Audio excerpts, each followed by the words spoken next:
Cashflow Diary Podcast, episode 230. Welcome to yet another exciting episode of the Cashflow Diary Podcast, the podcast that teaches you insider tips, tactics, and strategies for creating leverage streams of cash flow into your life. Learn from top-performing entrepreneurs, business owners, investors, and thought leaders from across the globe as they share their secrets to success. Like what you learn on this and other Cashflow Diary podcast episodes? Go to learninvestingnow.com and sign up to receive powerful tips and information that will help you succeed as an entrepreneur and investor. Now, here's your host, investor, entrepreneur, business owner, educator, speaker, author, and master facilitator of Robert Kiyosaki's cash flow game, Jay Massey. Hey guys, gals, people of all ages, how are you doing? Guess what? You got me again. Hopefully you liked it last time we did that, and you've liked some of the ones where it's just me and you. Well, today, what we're going to do, there's been an interesting conversation going on in the members group, and I figured you guys are having some of that same concerns or questions, and I figured we'd just talk about it. You know, if you looked at the title of the episode, you realized that we're going to be talking about overcome objections and, you know, how to deal with those things that our potential buyers, sellers, and investors might possibly say. And I'm going to give you something that I know has been super successful for everybody who's been willing to adopt it, apply it, and hopefully shed some light on just some ways of thinking. And I mean, ultimately, these things that you hear, the things that we say are rooted in what we believe to be true. And the question is, are you willing to believe what you are hearing from the person that you're talking to? So when you're out there looking for business, prospecting, looking for opportunities, talking to people, and they give you a response, do you believe them more than you believe you? And that's really what it all comes down to. But I'm going to do my best to illustrate and illuminate some of those things and give you a very, very simple system that you could use. You're probably going to, I'm going to just tell you now, you're going to want to have a pen and paper or, you know, whatever ready. You know what? I don't know about you guys. I've been recently using the new iPad Pro and the pencil, and they have gotten this thing on right. So maybe you're using an iPad Pro to take notes, and because they've really have gotten that thing right this time, and I love every bit of it. So maybe instead of pen and paper, maybe it's now pencil and pad is what you're grabbing to take some notes. Either way it goes, I hope that you use what I am going to share with you. And, you know, I just hope that you're going to use what I'm going to share with you. And, you know, some of you may find that you want more, and I understand all that. It's just one podcast episode. So, you know, I can only do so much in the time that we have together. Anyway, so here was the question. There's Michael simply asked the question in the Facebook group. And guys, this is like hot off the press, fresh. He simply said, when asking people if they considered getting involved in real estate investing, what are some of the most common objections you receive from them not getting involved or procrastinating to get involved? He just asked the question. When I saw that he posted that question, I was just like, oh, this is going to be good. And I did not know, you know, what, you know, some of the members had been hearing recently. And I figured if we bring some of that information here to you, we'll help everybody all at the same time, and it'll be awesome. Well, before I get into some of the responses that came back, you know, obviously we have the, you know, things like it's too risky. I don't have any time. I don't have any money. And I promise I'm going to get to answering all of those for you. We even got my brother's first cousin-in-law's tried that. I thought that was pretty funny. I'm sure somebody's received the, you know, my cat said I can't, you know, type of information before. But before I get to those, I got to give you this framework that you should be working in. Now, remember, we're the real estate entrepreneur. That's what you are. You are the entrepreneur. You're out there seeking capital. You're out there seeking a new deal.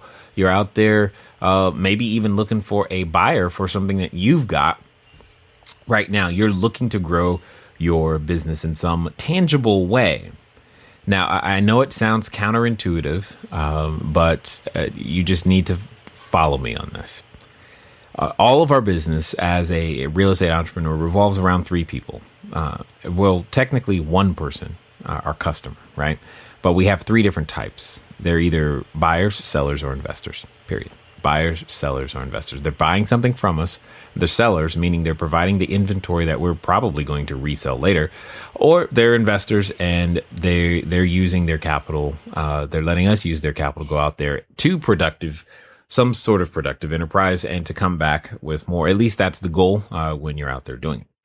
So I have three questions, really. And I'm telling you, these three questions used in this order are the magic secret to uncovering, unlocking, and making all of this happen for you. So, and that's where Michael was asking his question about, because all of the members have been trained. They've watched the videos. They've learned the techniques, the intonations, the how to bring it up, etc. And this is very, very important when you're at a lot of gatherings. You know, you're at a holiday gathering, celebrations, birthdays, whatever. You know, people talk about these things. New Year's, that's a popular time to always talk about, these things. Anyway, I want to give you these three questions. So this is where you're going to want to remember them, because if you can learn to use them and learn all that goes into it, it will help you uncover more buyers, sellers, and investors. So the first question that I'm always asking, and I train everybody to ask, and it's verbatim, right? Do not go off script. I mean word for word. Don't change even a participle here. Nothing. That question is simply, have you ever considered getting involved in real estate investing? Now, that is the question. That is how you open this conversation to head down the path of finding out, is this a person, buyer, seller, and investor? I know it sounds crazy. It may not make sense to you. I got it. Just accept it. Have you ever considered getting involved in real estate investing? That's question number one. This is how it starts. Question number two, because they're going to answer that question, right? But after they answer that question, you're going to respond with question number two. And that question number two is the magic sauce. I can't even believe that I'm going to tell you this, but this is the magic sauce to being able to unlock the keys within your business. You just simply ask them, really? Why? 2 words. Serious. Really? Why? So have you ever considered getting involved in real estate investing? Yes. Really? Why? Have you ever considered getting involved in real estate investing? No. Really? Why? Either way it goes, the answer, what you're responding with, is really why. And the interesting thing is what's going to happen is that after that, they're going to tell you why. And this is the subject, the meat of what Michael was asking, is asking, after you ask somebody, have you ever considered getting involved in real estate investing? And they've said yes or no. What are some of the things that you've heard, right? And the answer is to always go, really why, by the way. And the third part of this whole process, the third question, if you will, is to simply ask them what I call a do you think it makes any sense question. It's just simply a question that starts with a do you think it makes any sense? Because you're going to listen to the answer to really why and ask them, hey, based upon what you just said, do you think it makes any sense for us to get together later and talk about these things? I know it sounds crazy. I'm just telling you, it works. But what Michael was asking is, hey, in that process, occasionally people say some stuff and it could take you off track.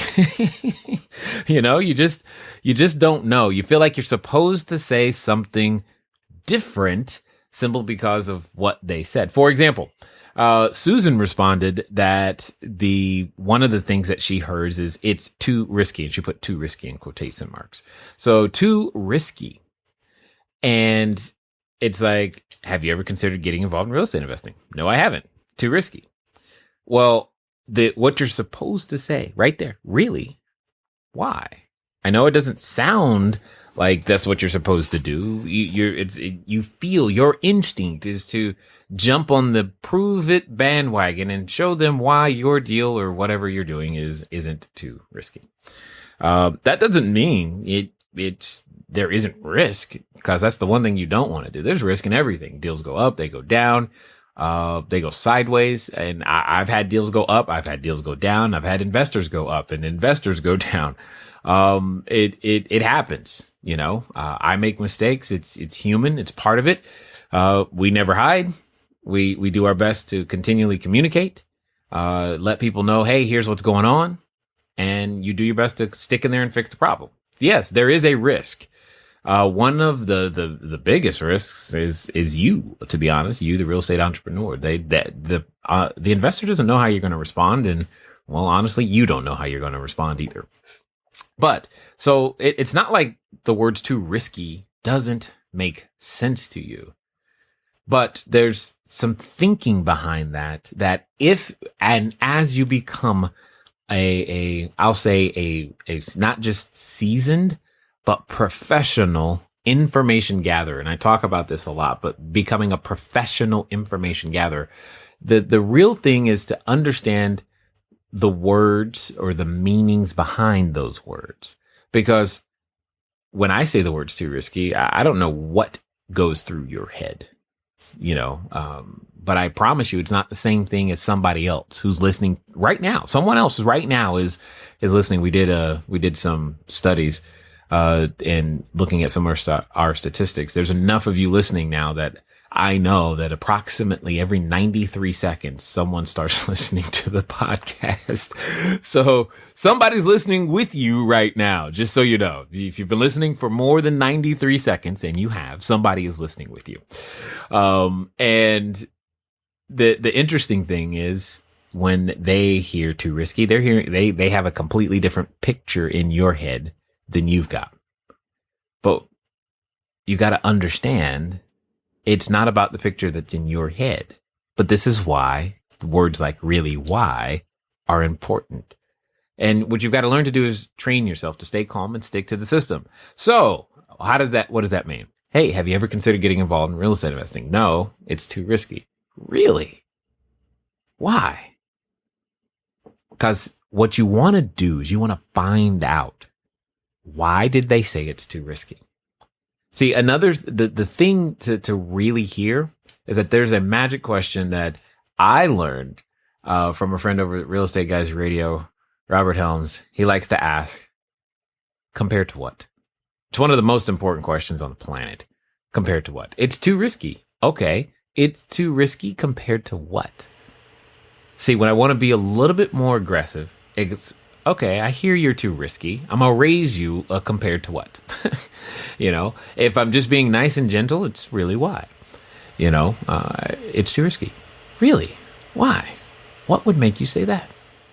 Because see, that there's something behind that. And what we must learn to do, as I said, become a professional information gatherer, we must learn to ask. Because what you don't know can, has, and always will hurt you.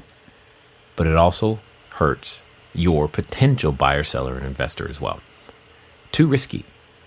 Now, if I can't, make people answer, but if they don't answer, then okay. I also have to be okay with that and understand that it's not my problem. It doesn't mean real estate doesn't work, and it doesn't mean the deal is bad. It just means for them, they're not ready at this time. That's okay. But too risky. See, I can't give you an answer to too risky. And I don't want you to think you need to have some preloaded answer to too risky, or try to prepare or be in some sort of position to prove that it's not too risky. Because as Les Brown would say, a man convinced against his will, or woman, is still of the same opinion still. A man convinced against his will is of the same opinion still. If they think it's too risky, then they're absolutely right. It is too risky. No problem. Right? And that's fine. I'm not here to try to, and you shouldn't either, convince them that it's not too risky. But that doesn't mean you just run the other direction, right? This is the dance. This is the part where I get excited, to be honest, when it comes into, real estate negotiations, figuring it out. What are you basing that on? Because I want to know. I'm curious. I'm naturally curious in that way. And maybe you know something I don't. There is that possibility. And if you do, I want to know too. What do you know that makes it too risky to do anything? And especially compared to the risk you're already taking. And this is probably the biggest thing that most people miss, is that you're already taking a risk. By leaving your currency in its current condition. So you think it's safe. And I don't care if the bank doesn't fail. Monetary policy dictates that you must do something. Current economic policy dictates. I don't care what country you're in. And I don't care what language you speak. If your currency is some piece of paper that has no backing, well, guess what? Guess what? You must do something. Or I can guarantee you something. Your currency is becoming worth less every second, even right now as I'm talking to you. And there's nothing you can do about it, and you have absolutely no control. So compared to what, people? This is one of the things to understand. Sometimes the answers that we receive from individuals, they're reflex answers. Here's another, you can test this anytime. Just ask somebody, or, next time someone says, hey, how you doing? Say, hey, I'm terrible, thanks. Right. I'll say that again, just in case you missed it. Next time someone says, hey, how you doing? Respond with, I'm terrible, thanks. And if you can pull it off and smile at the end, it's good. You will hear how much they're not listening. And this is very, very true once we've accepted something to be too risky or too something, too anything. And that's why I'm sharing it with you, is because oftentimes the responses that we're getting, they don't really make sense. And unless we carefully, lovingly, truthfully, transparently have what I call a carefrontation with the individual in question, they may continue thinking it's too risky. And you know what? I'm not saying it isn't. I'm just saying, let's examine what you currently hold to be true. And I'm just willing to do that with each and every question, each and every potential roadblock, each and everything that comes my way. I'm going to question. I'm going to inspect what I expect and wonder, hey, why do you believe that? Too risky. So you can probably guess that no matter the objection, no matter what is said, I'm going to apply this same type of thinking to it. You are absolutely right. I'm going to ask a really why or compared to what style questions. And I'm just going to vary the way that comes out. It could be, okay, so let's take another one that came up. Someone said it was too risky. No, someone said, okay, here's a popular one. I got no time. All right, cool. Have you ever considered getting involved in real estate investing? Well, yes, but I have no time. Or no, I have no time. Really? Why? Like, why do you have no time? It's suddenly not about real estate investing. It's about them having time. Because see, my question is why don't you? Because I've got 24 hours every day. That's what I think we all have. So the concept of no time sounds interesting to me. Now, there might be time that we're not prioritizing for that, or we might think that there's something more important to that. And indeed, in your life at this moment, at this stage, there may be. That's fine. But no time? What does that mean? We all get the same number of hours, minutes, and seconds every day that we get the opportunity to call ourselves alive. And what do you mean you have no time? If it's not that important to you, that's one thing. If it's not a priority, that's another. But no time, that doesn't really make sense. Especially if you're the real estate entrepreneur, because isn't that the very thing you're offering? You're offering your time, your knowledge, your time, your expertise, your ability to fix it when it goes wrong, your ability to make it go right so that they don't have to use their time. Isn't that what you're doing? So what does it really mean when they say no time? Because I don't know, but I am willing to question. Hopefully you are too. Another popular one was, I got no money, and you got to spend money to make money. So I find that interesting. Well, I didn't really ask you if you had money. That's usually what I'm thinking in my head. So understand, in the back of my head, I'm thinking, I didn't ask you if you had money. Now, if I'm being precocious and very, very, if I'm in one of my moods, I'm liable to say, I really didn't ask you if you had money. I asked, have you ever considered getting involved in real estate investing?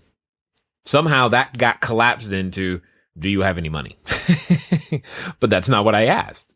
Have you ever considered getting involved in real estate investing? Because, see, having gotten started the way that I did, I am very well versed in understanding that, you know what? It does take money to make money. However, it's what you call money. That's the issue. So there's a way to make real estate work without any currency. And that's the difference. Intellectual capital becomes the real money in that particular case. And that could be the very way that you could get in if you just knew and understood the techniques instead of collapsing it all the way down to, I got no money. All right. I understand. Now, see, you're being armed right now with this thinking, and it should empower you to move past some of these very, very, very common things, because these are the things that were coming up. These were the things that were coming up for many of the members, and I know many of them are listening right now because, and at the end of the day, they're being reminded that it's really why, and compared to what, another one that was popular is it's a scam or it's not for me. I'm like, wow, that was strong. What does that mean? What is because I really don't know now. Really? Why? It's not for me. Really? Why? Why not? I am now uber curious because I don't know if you guys realize this, but if you're listening to me on the way to work, you realize that you're going to go work in a piece of real estate or on somebody's real estate. And if you happen to be passing a billboard right now, do you realize that billboard's attached to somebody's real estate? And if you're listening on a cellular device, do you know that it's connected to a cell tower, which is attached to somebody's real estate? And if you're listening at home, you're in a piece of real estate, and you could be just about anywhere, and you're probably connected to a piece of real estate, unless, I guess, for those of you who are in the air flying somewhere right now. The point is, real estate, my friends, you're already participating in it. So when you say it's not for you, I find that interesting. I'm like, you're already playing the game. You're just paying into the system without withdrawing any. And if you're okay with that, that's fine. I want you to make a conscious decision. I don't want you to reflexively go, it's just not for me. Now, for those of you who are listening, it's obviously for you. That's why you're listening.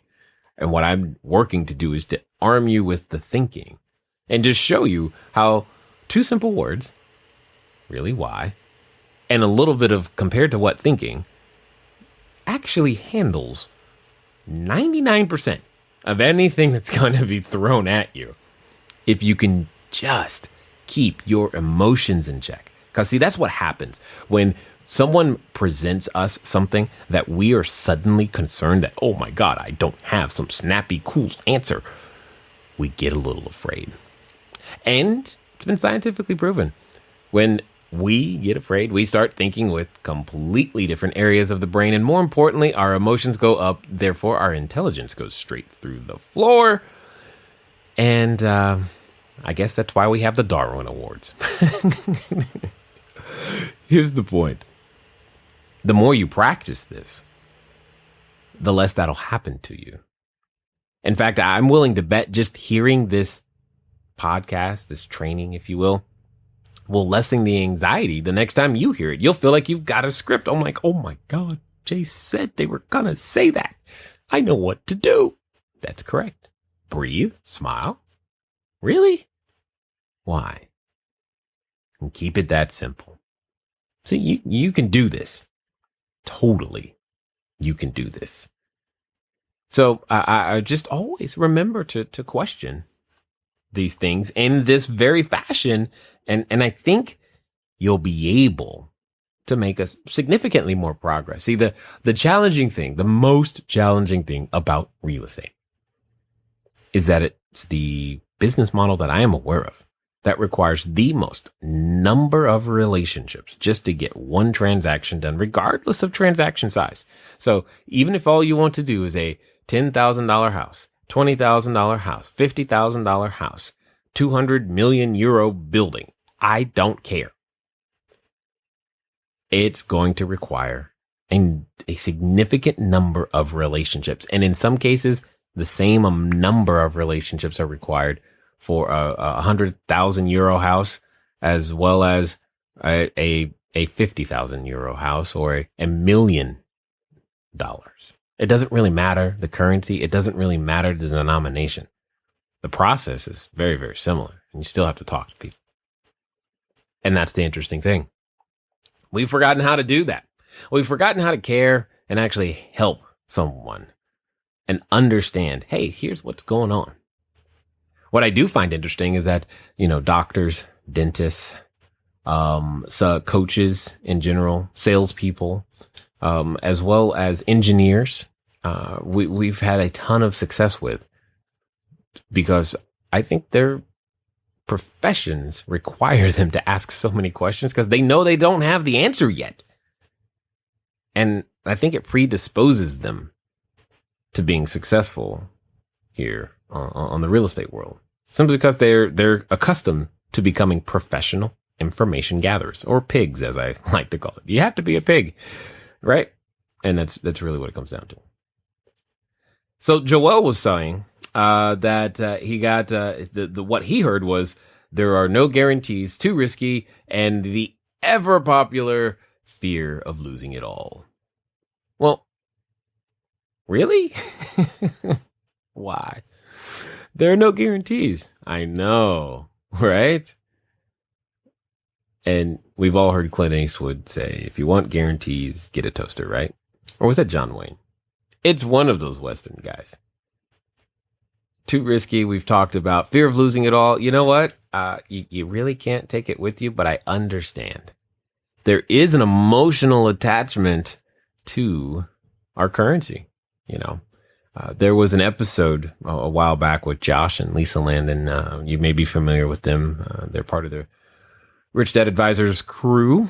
And Josh said something that was very important. He said, people are addicted to money.